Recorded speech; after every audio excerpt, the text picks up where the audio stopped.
Assalamualaikum warahmatullahi wabarakatuh, Mat.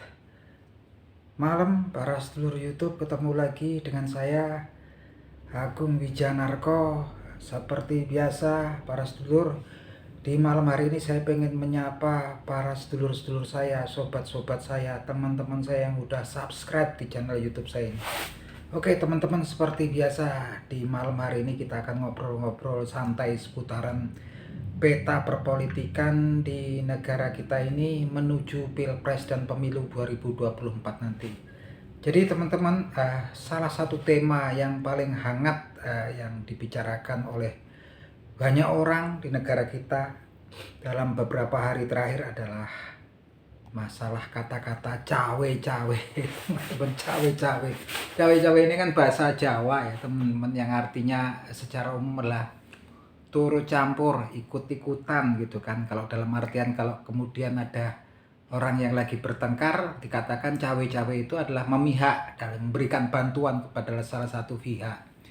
Nah kalau dalam bahasa Indonesianya adalah apa ya, ikut-ikutan atau mungkin intervensi lah, itu yang memang dikatakan oleh beberapa pihak untuk oleh yang lagi hangat-hangatnya topiknya saat ini, yang memang diarahkan pernyataan tersebut kepada Presiden Joko Widodo yang diharapkan oleh banyak lapisan masyarakat dalam proses kontestasi nanti adalah netral gitu kan. Tapi beliau juga berargumen bahwasanya cawe-cawenya Presiden Joko Widodo ini adalah untuk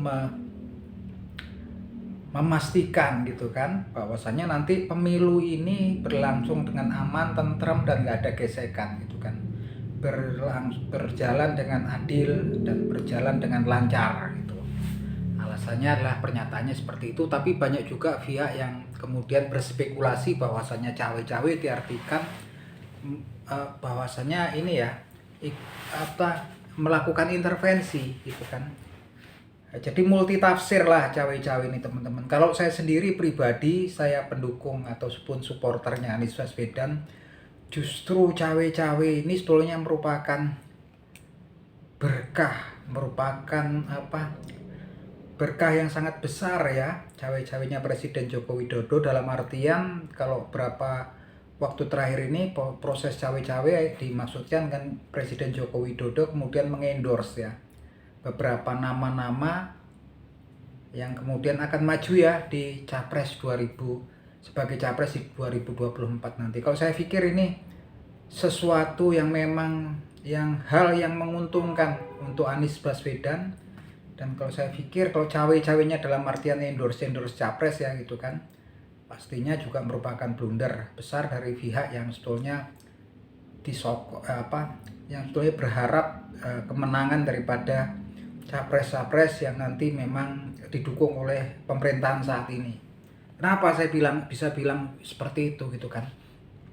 Soalnya kalau saya bilang realistis ya, saya kalau pendukungnya Anies Baswedan gitu, musuh Anies Baswedan yang realistis, yang betul-betul nyata dan paling berat itu sebetulnya Ganjar Pranowo. Bukan saya menafikan yang lain ataupun menafikan hasil-hasil survei belakangan ini. Ganjar Pranowo yang didukung oleh PDI Perjuangan, yang notabene adalah pemenang pemilu di 2024 kemarin ya, Partai Demokrasi Indonesia Perjuangan, itu perolehan suaranya nomor 1 gitu kan. Dan saya kalau Ganjar Pranowo sendiri realistisnya, kalau saya main-main masuk kampung, pelosok-pelosok di pedesaan, di kampung halaman saya sini di Jogja juga, ketika saya tanya, setiap orang yang saya tanya, kalau ada 10 orang saya tanya siapa ya kemudian kira-kira yang mau dipilih itu di Pilpres 2024 nanti, sepertinya 10 orang itu akan menjawab Ganjar Pranowo. Begitupun juga saya juga kaget ketika kemarin saya masuk juga di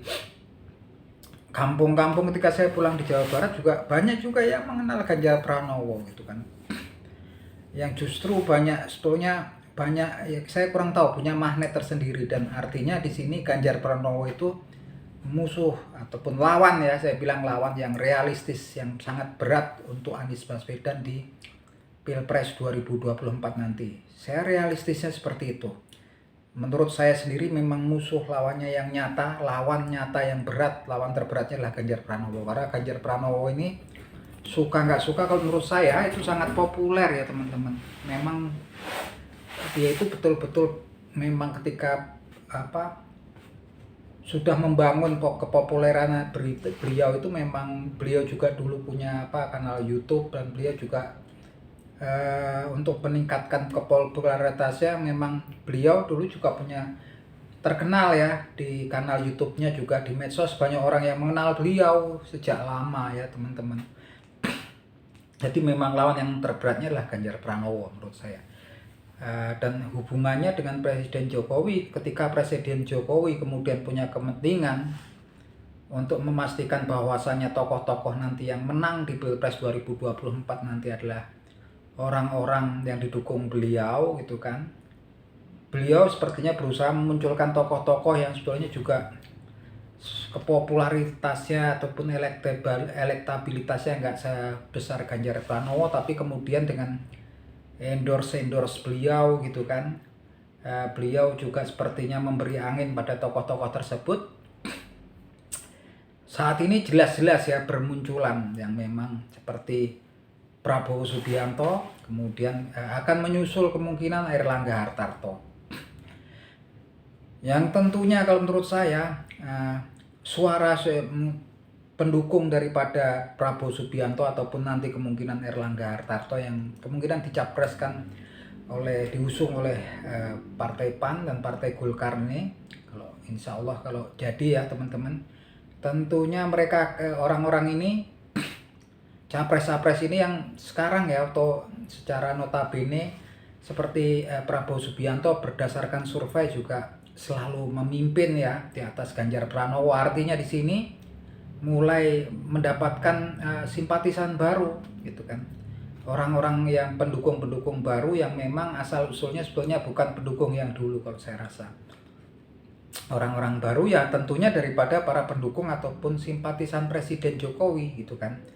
Yang notabene seharusnya kalau nggak ada calon-calon lain yang didukung pemerintah, tentunya mereka akan semuanya akan tumpah ke Ganjar Pranowo. Tapi alhasil sekarang dengan adanya tokoh-tokoh baru yang mulai popularitasnya naik di kalangan pendukung Joko Widodo sendiri gitu kan, tentunya paling kuat adalah di daerah Jawa Tengah dan di Jawa Timur gitu kan. Tentunya hal tersebut akan menggerus perolehan suara-suara yang seharusnya memang milik Ganjar Pranowo yang didukung PDI Perjuangan. Apalagi nanti kalau yang muncul adalah ini Airlangga Hartarto, Prabowo Subianto, dan Ganjar Pranowo. Itu kan spekulasinya. Karena ketiga tokoh tersebut ya sepertinya populernya di kalangan nasionalis gitu kan. Orang-orang yang punya mendukung konsep nasionalis.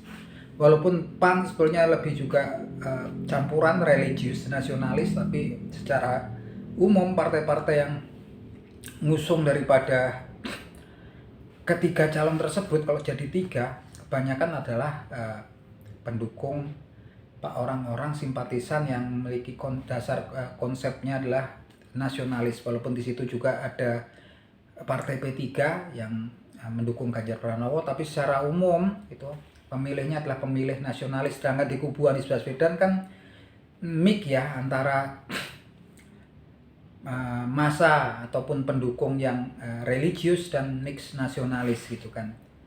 Tapi kalau kita lihat yang religius ini kan memang rata-rata memiliki militansi yang tinggi, loyalitas yang tinggi gitu kan. Tingkat partisipannya juga kuat gitu kan. Gitu. Nah kalau kita lihat kemudian kalau kemungkinan ada 3 calon, ini kan hasil daripada endorse Presiden Joko Widodo gitu kan. Kemudian Prabowo Subianto meningkat di surveinya, elektabilitasnya gitu kan, dan kemudian Airlangga Hartarto dan kesininya dengan Partai PAN kemungkinan akan membentuk juga calonnya, dan apapun itu sebetulnya itu bagian dari pada sebetulnya kepentingannya Presiden Jokowi. Pengennya kalau nanti yang menang, siapapun yang menang presidennya adalah kalau bisa adalah all president men, adalah orang-orang yang memang didukung dan dalam pengaruh Presiden Jokowi ketika beliau nanti kemudian dilanjutkan oleh presiden baru yang terpilih di 2024 nanti ya. Tapi sebenarnya ada bahayanya juga taktik yang seperti itu kan. Kenapa? Yaitu pemilihnya nanti terpecah-pecah, ada friksi kan, suka nggak suka kan. Dan di situ juga pastinya mereka karena jenisnya pemilihnya itu kebanyakan adalah pemilih yang berkonsep nasionalis, tentunya akan menggerus suara yang sebetulnya mutlak mirip Ganjar Pranowo. Kalau nggak ada calon-calon antara Prabowo Subianto ataupun Erlangga Hartarto, para pemilih itu yang kemungkinan berpihak ke Prabowo Subianto ataupun Erlangga Hartarto tentunya akan tumpah ke Ganjar Pranowo. Tapi kalau kemudian ada dua calon lagi, tentunya akan ada pengurangan daripada suara-suara yang memang seharusnya milik Ganjar Pranowo. Nah, ini yang saya bilang suatu berkah ataupun suatu keuntungan ya, ketika kemudian Presiden Joko Widodo berusaha mengendorse tokoh-tokoh, diangkat beliau popularitasnya untuk kemudian maju di Pilpres 2024 nanti. Saya pikir sebenarnya malah blunder ya teman-teman untuk pihak yang di pihak pemerintah yang mengusung capres-capres tersebut ya, gitu kan, dukungannya. Nah, ini teman-teman itu sekedar analisa saya gitu kan. Betul-betul mengarahnya sebenarnya kalau intervensi, kalau itu kemudian dugaan cawe-cawe itu diasumsikan sebagai intervensi ya teman-teman. Jadi nggak masalah teman-teman kalau memang udah di jalannya, di relnya gitu kan Anies Baswedan ini. Dan nggak perlu cemas karena memang kalau kita lihat sekarang Anies Baswedan ini pendukungnya juga mulai berkembang di daerah yang memang kemarin-kemarin beliau nggak begitu populer. Seperti di Jogja, di Sleman ada poskonya, posko relawan Anies Baswedan sudah ada gitu kan. Kemudian di beberapa tempat di Jawa Tengah seperti di Kecamatan Temanggung, kemudian di Kabupaten Wonosobo gitu kan, dan juga ada di Jawa Timur seperti di Malang ataupun Pasuruan. Pelan-pelan dan nggak banyak pemberitanya, tapi mulai tumbuh dan berkembang di situ. Ini pun ini pun secara nggak langsung pun terjadi karena memang tumbuh pesatnya salah satunya karena memang kemudian ketara sekali pada waktu peristiwa-peristiwa penting ya, seperti kemudian banyak tokoh ataupun daripada pimpinan-pimpinan partai politik yang kemudian diundang oleh Presiden Joko Widodo, kemudian mereka bertemu di Istana Negara ya, seperti beberapa waktu yang lalu kan, yang di situ kemudian partai-partai yang mengusung pimpinan-pimpinan daripada partai-partai yang mengusung Anies Baswedan kemudian juga nggak diundang teman-teman. Justru hal-hal seperti ini ya membuat banyak orang pengen tahu gitu kan. Banyak orang pengen tahu ada apa sih dengan Anies Baswedan ini, kenapa seakan-akan kok sepertinya justru malah dianaktirikan atau dikucilkan. Nah, hal-hal seperti ini sebetulnya malah secara jangka waktu yang panjang akan meningkatkan keingintahuan orang kepada sosok Anies Baswedan dan juga tentunya akan meningkatkan popularitas beliau dan elektabilitas beliau, dan bahkan mendapatkan pemilih-pemilih baru ketika orang itu kemudian tahu bahwasanya banyak fakta-fakta yang isu-isu yang negatif itu kemudian nggak sesuai dengan fakta-fakta yang mereka temukan tentang Anies Baswedan, sosok Anies Baswedan.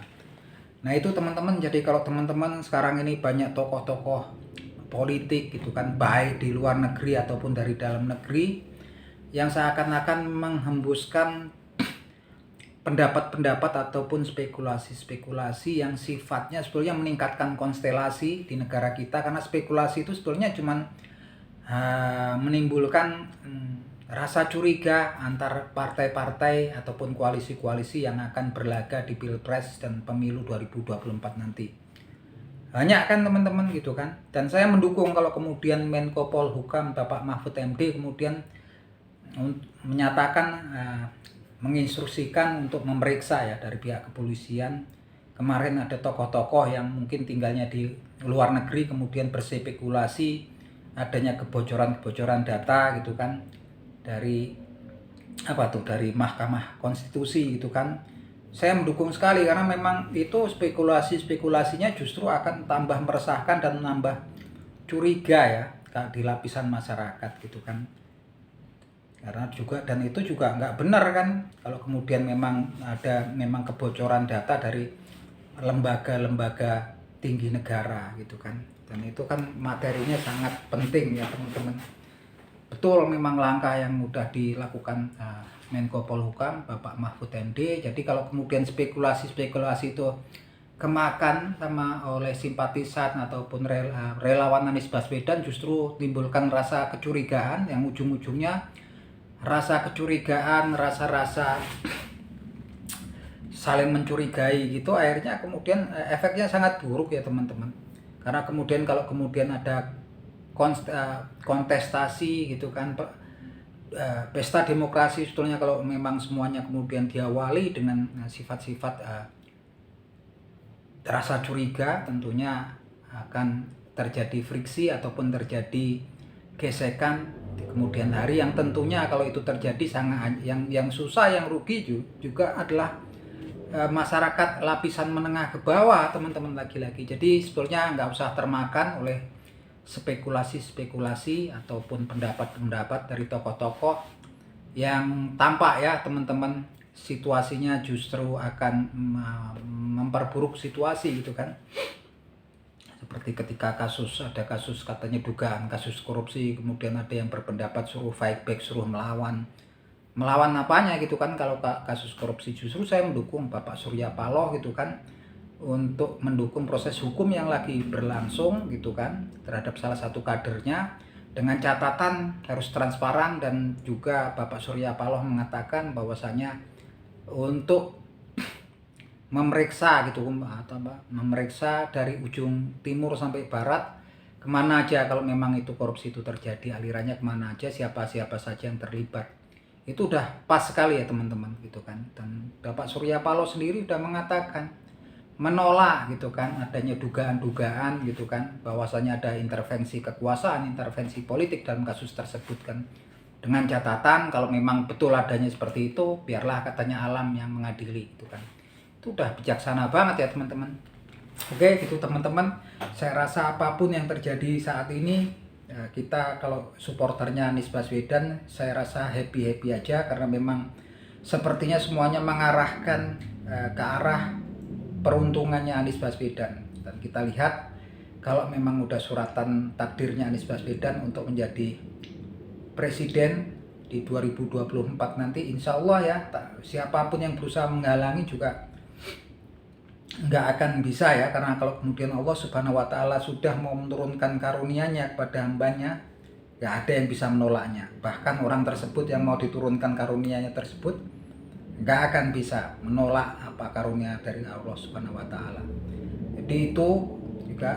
Tapi kalau kemudian suratan takdirnya kemudian yang menang adalah mungkin Prabowo Subianto, Ganjar Pranowo, ataupun kemudian Erlangga Hartarto kalau jadi maju ya teman-teman, sebagai supporter yang baik kita tetap menjaga